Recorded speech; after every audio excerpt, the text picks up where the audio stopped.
বাচ্চাদেরকে পড়াশোনার জন্য আপনার হুজুরদের অতিরিক্ত মারধর, এইটা বরং ইসলাম সমর্থন করে না। বাচ্চাদেরকে অনুপ্রেরণা দিয়ে শেখানোর জন্য ইসলাম বলে, হ্যাঁ শাসনের বয়স হলে, শাসন করার মতো হলে সেটাও করতে হবে শরিয়ার নিয়ম নীতি মেনে।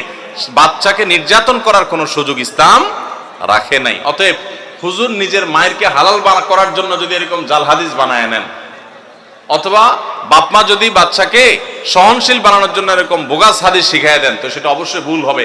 100 মানুষ না জেনে বলছে, আল্লাহ তাদেরকে মাফ করুক। আমরা এই সমস্ত ভুলভাল কথা এখন বলবো না। কোরআন ধরে কসম কাটার পর তা ভঙ্গ করলে কি হবে? দেখুন,